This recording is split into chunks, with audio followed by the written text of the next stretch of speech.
When Narendra Modi was sworn in as the 14th Prime Minister of India in May 2014, it was more than a routine transfer of power. It was perceived by millions as the dawn of a new political era. His rise was meteoric, fueled by a promise to end the perceived policy paralysis and corruption scandals that had plagued the final years of the preceding UPA government. The mandate he received was decisive, a clear call for change from an electorate weary of indecision and stagnation. This was not just a victory for the Bharatiya Janata Party, but a moment that signified a profound shift in India's political consciousness, moving towards a more assertive and aspirational national identity. The hopes vested in his leadership were immense, with expectations of robust economic growth, decisive governance, and a restoration of national pride on the global stage. The journey from 2014 to 2025 has been nothing short of transformative, a period marked by both monumental achievements and fierce debates. For his supporters, these 11 years represent a golden era, a time when India finally began to realize its immense potential under a leader who was unafraid to take bold decisions. They point to fundamental reforms that have reshaped the country's economic, social, and political landscape. The narrative crafted by the government is one of relentless service, good governance, and unwavering commitment to the welfare of the poor. This period, they argue, has been defined by a clear vision for a Viksit Bharat, or developed India, where every citizen is a stakeholder in the nation's progress. On the other side of the aisle, critics and the opposition view this period through a vastly different lens. They contend that the government's narrative is a masterfully constructed edifice of propaganda, masking a reality of unfulfilled promises, economic distress for the common person, and an erosion of democratic institutions. They accuse the administration of fostering a climate of fear and division, weakening the constitutional fabric of the nation. For them, the celebrated achievements are often overshadowed by what they describe as a systematic assault on dissent and the subversion of institutional autonomy.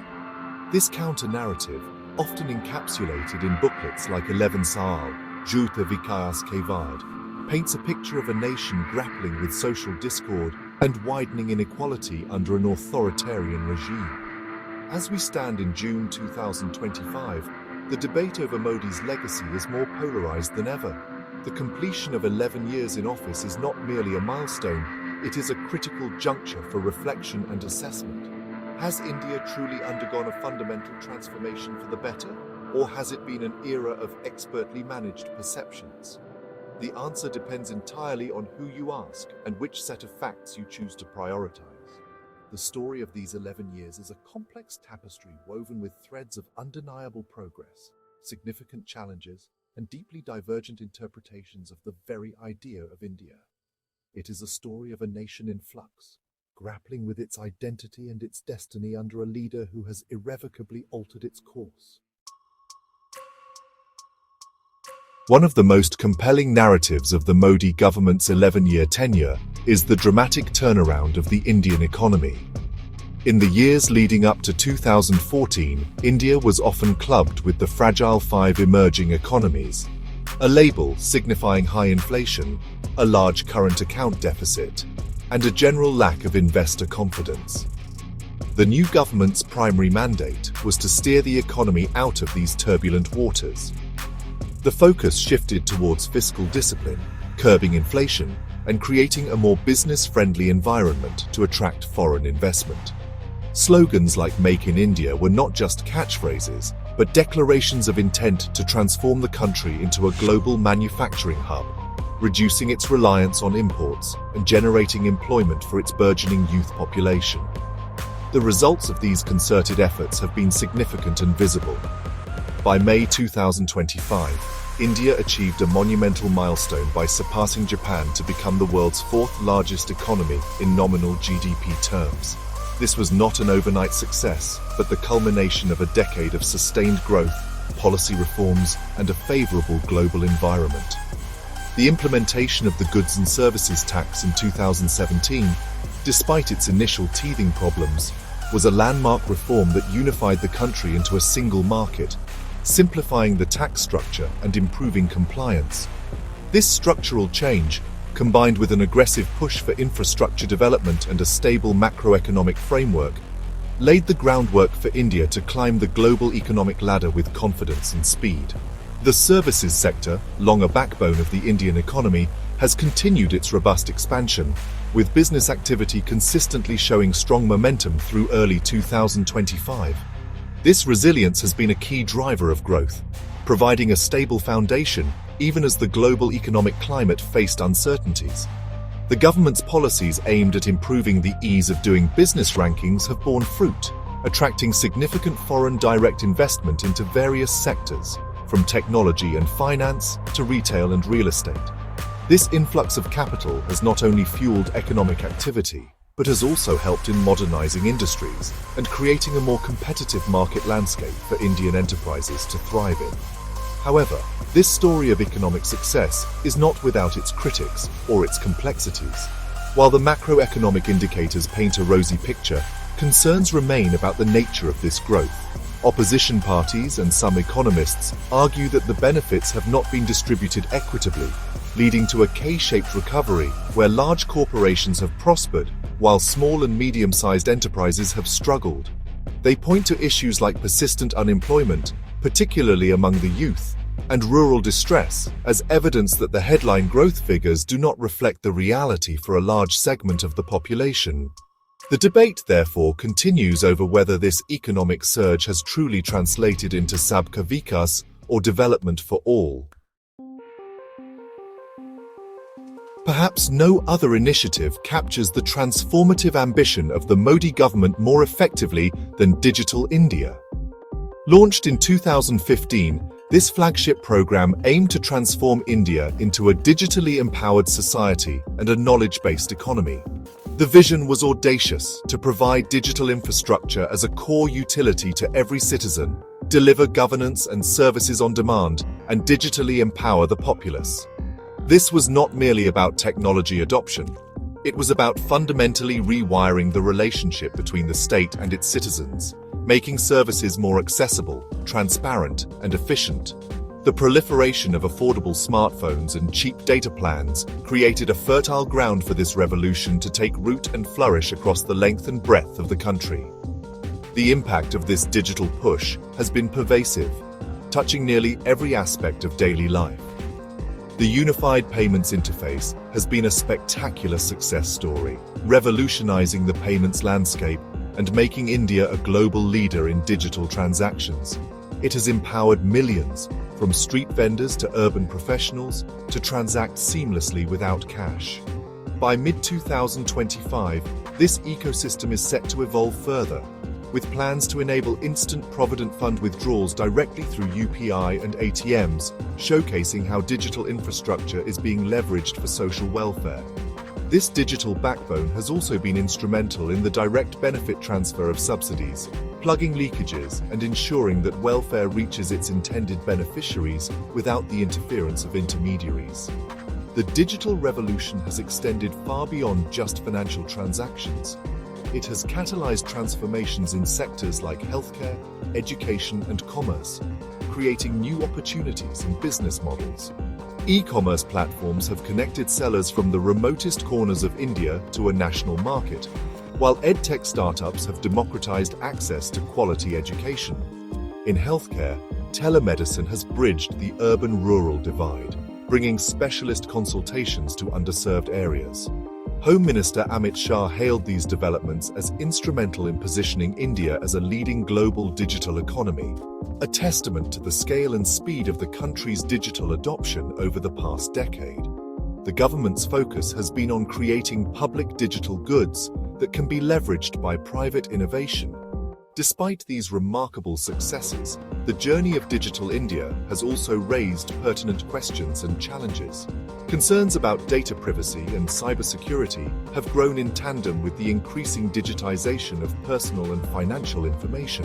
The digital divide, though narrowing, still persists, with sections of the population in remote and rural areas facing challenges related to connectivity and digital literacy. Critics also point to the potential for digital surveillance and the use of technology as a tool for state control, raising important debates about the balance between empowerment and privacy. As India strides forward in its digital journey, navigating these complex issues will be crucial to ensuring that the revolution remains inclusive, secure, and truly empowering for all its citizens. The 11 years under Prime Minister Modi have witnessed a marked and deliberate shift in India's national security and defense posture. The pre-2014 era was often characterized by a policy of strategic restraint, where responses to provocations, particularly cross-border terrorism, were largely diplomatic and measured. The Modi government signaled a departure from this doctrine, adopting a more muscular and proactive approach centered on the principle of credible deterrence. This new policy was articulated not just in words but through decisive action, sending a clear message to adversaries that acts of terror would be met with a swift and punitive response. The government's stance was that a nation of India's size and stature could no longer afford to absorb blows without retaliating decisively. This new doctrine was most visibly demonstrated through the surgical strikes across the line of control in 2016 and the Balakot airstrikes in 2019. These operations marked a significant strategic pivot, showcasing India's willingness and capability to strike at terrorist infrastructure deep inside enemy territory. They shattered the long-held assumption that India's response would be confined to its side of the border. This proactive counter-terrorism strategy has been consistently reinforced, with recent operations like Operation Sindoor being cited by security analysts as further evidence of this assertive new normal. The message was clear. The costs of sponsoring terror against India would be prohibitively high, a fundamental change from the doctrines of the past. Beyond counter-terrorism, a key pillar of the new security architecture has been the emphasis on internal consolidation and the resolution of long-standing conflicts. The abrogation of Article 370 of the Constitution in August 2019, which revoked the special autonomous status of Jammu and Kashmir, was arguably one of the most consequential and controversial decisions of the Modi government. Supporters hailed it as a historic step towards the complete integration of the region with the rest of India, arguing it would usher in an era of development, peace, and good governance. They believe it was a bold move that corrected a historical anomaly and dealt a body blow to secessionist movements sponsored from across the border. Simultaneously, there has been a significant push towards Atmanirbharta, or self-reliance in the defense sector. The Made in India initiative has been aggressively promoted to reduce the country's dependence on foreign military hardware and build a robust domestic defense industrial base. This has involved earmarking a portion of the defense budget for domestic procurement, encouraging private sector participation, and promoting the export of Indian-made defense equipment. While the journey towards complete self-reliance is long and challenging, the policy has set a clear direction. Critics, however, argue that the muscular foreign policy and domestic actions have sometimes alienated international partners and created internal fissures, suggesting that the long-term strategic costs might outweigh the short-term tactical gains. A central plank of the Modi government's development agenda has been an unprecedented push for infrastructure creation, seen as the foundational bedrock for economic growth and improved quality of life.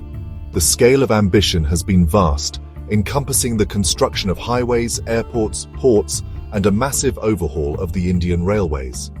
The belief underpinning this drive is that world-class infrastructure is not a luxury, but a necessity for a nation aspiring to become a developed economy.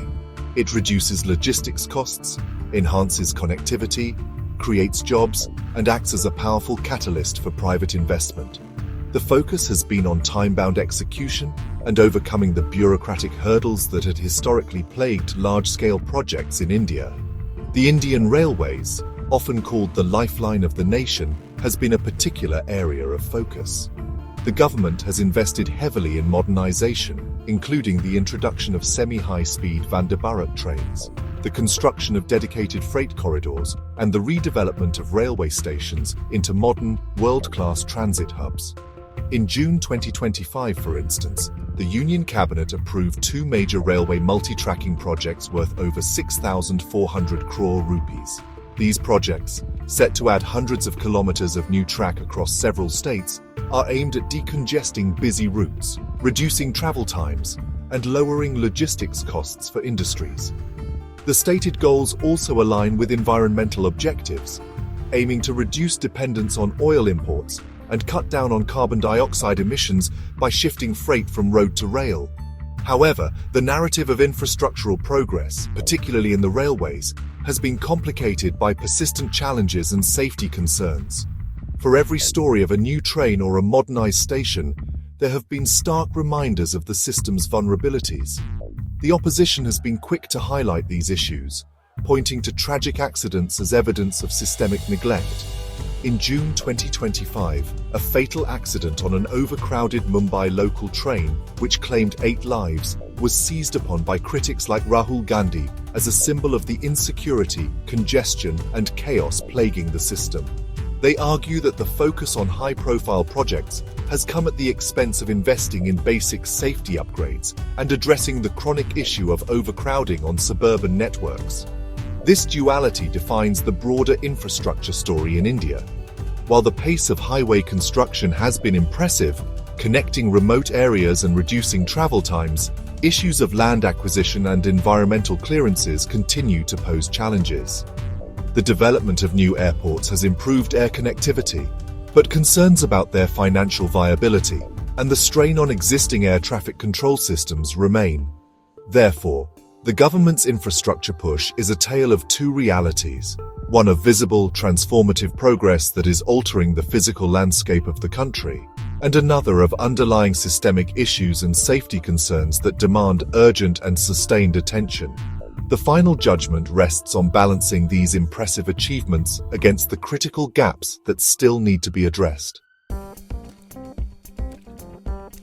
A defining feature of the Modi government's welfare philosophy has been the emphasis on Nari Shakti, or women's power, framing women not merely as beneficiaries of development, but as its primary architects.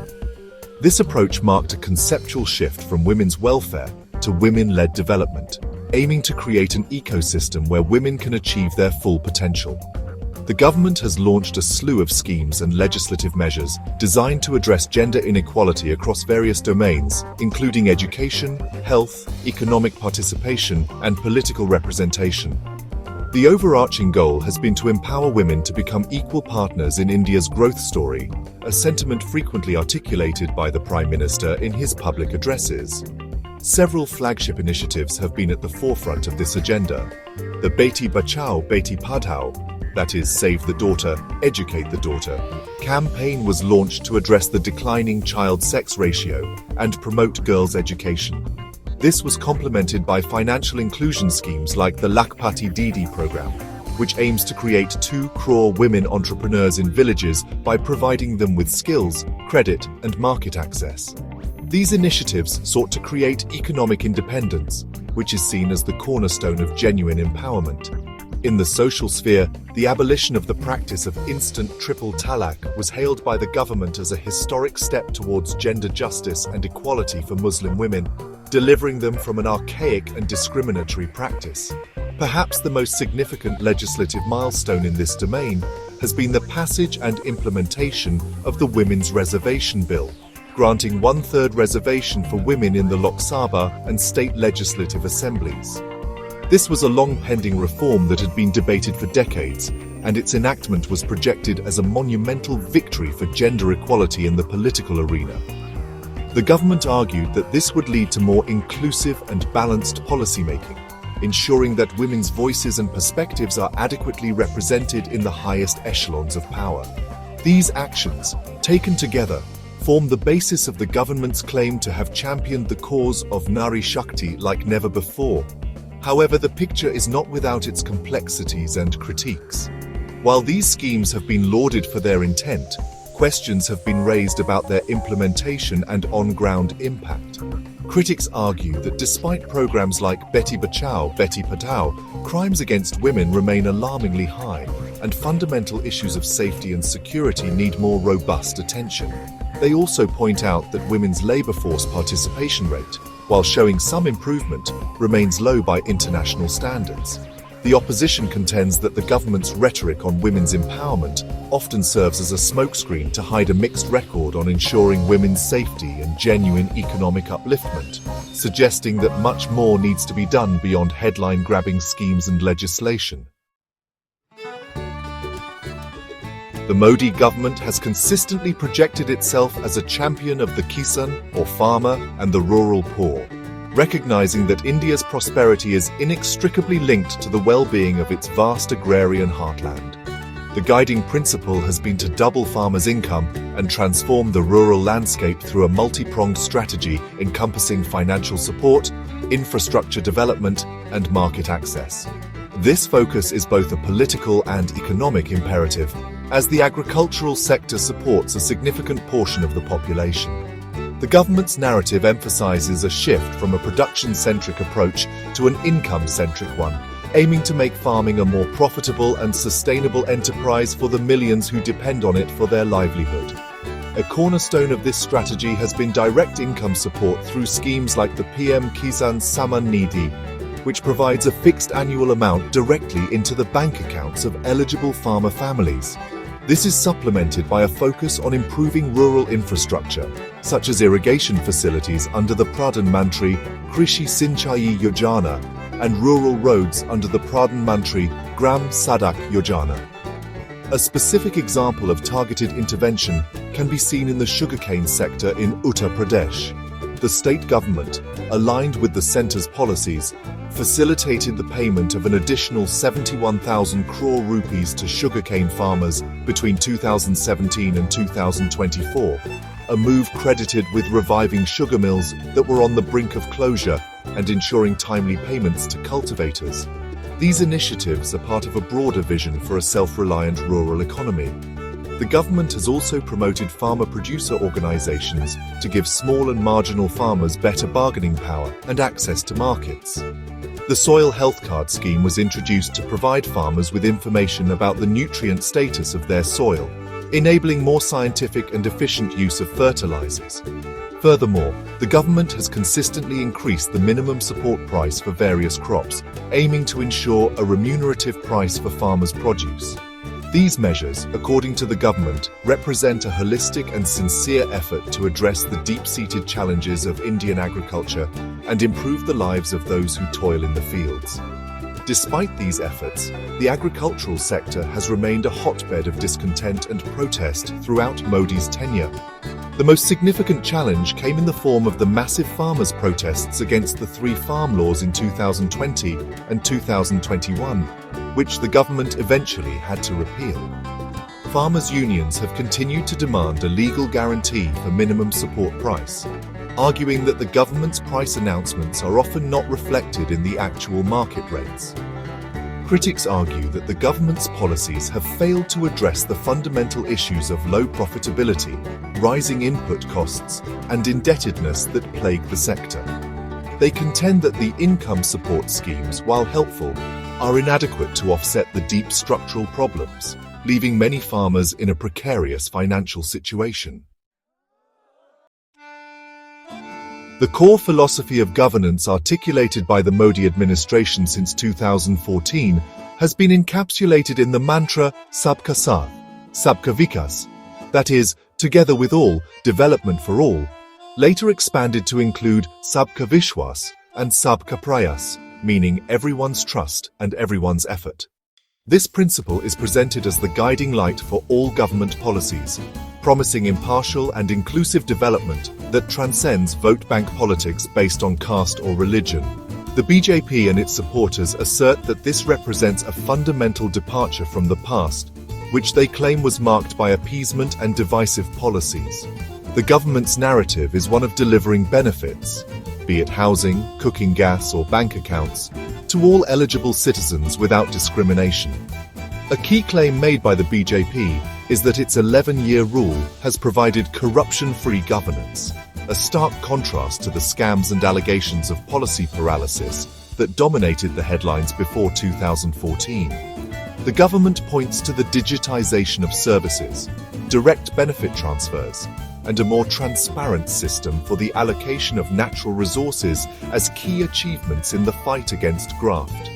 This focus on Sushasana, or good governance, is projected as a major accomplishment, creating an environment of accountability and trust.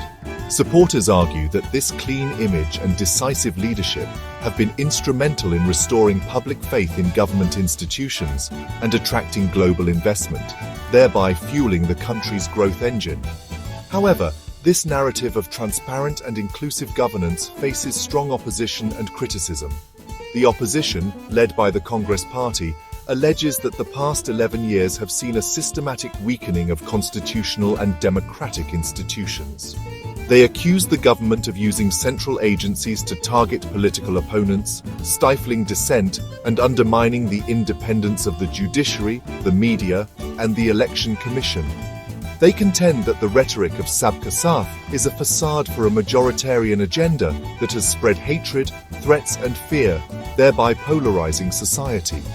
The critique is that the ink of dictatorship has been smeared on the constitution, fundamentally altering the secular and democratic character of the Indian Republic.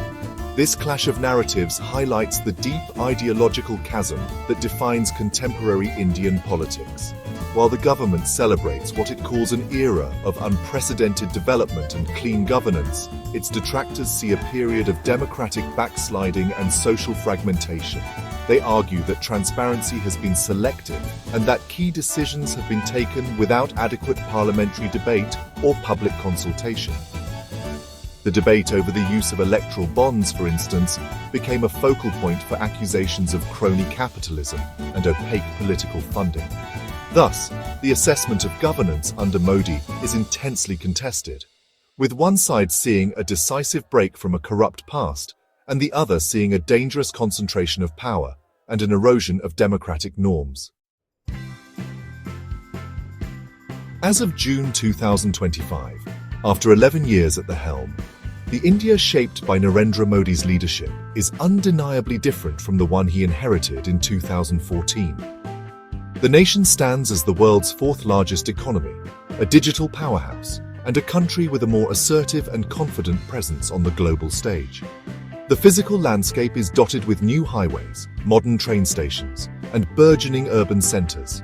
The government's supporters, celebrating this milestone, point to these tangible achievements as irrefutable proof of a transformative era. They highlight the delivery of welfare on a massive scale, the formalization of the economy, and a decisive approach to national security as the defining legacies of this period, encapsulated in the celebratory e-book Viksit Bharat Ka Amrit Kaal. The public mood in 2025 remains a complex tapestry of support, aspiration, and discontent. For a significant section of the population, Modi remains a charismatic and trustworthy leader who has delivered on his core promises of development and national pride. They see the new railway projects approved in June 2025 as a continuation of his commitment to nation building. The news of instant provident fund withdrawals via UPI is viewed as another step towards a responsive and citizen-centric government. This constituency believes that the government is on the right track, steering India towards its destiny as a global leader, and they are willing to overlook the challenges as necessary pains of a nation undergoing rapid transformation. Conversely, a vocal and substantial segment of the populace, amplified by opposition parties, views these 11 years with deep skepticism and concern. For them, the narrative of transformation is a carefully constructed propaganda campaign that hides deep-seated problems. They point to the tragic Mumbai train accident in June 2025 as a metaphor for a system that prioritizes gloss over substance and safety. They argue that economic growth has not translated into jobs, that social harmony has been frayed, and that democratic freedoms have been curtailed. Their sentiment is captured in counter-campaigns that speak of unfulfilled promises and the high human cost of the government's policies, reflecting a feeling of alienation and anxiety about the country's future direction. In conclusion, the 11-year journey of the Modi government presents a dual reality. It is a story of ambitious national projects and significant economic milestones, but also one of profound social and political debate. The India of 2025 is a nation of heightened aspirations and sharper polarizations. The verdict on whether this period has been one of genuine transformation or expertly managed propaganda is not singular. It is deeply personal and political. It is a verdict that is continuously being written in the everyday lives of over 1 billion people, in their hopes for a better future, and in their ongoing struggle to define the very soul of their nation. The only certainty is that the India of today has been irrevocably shaped by the choices and policies of the past 11 years.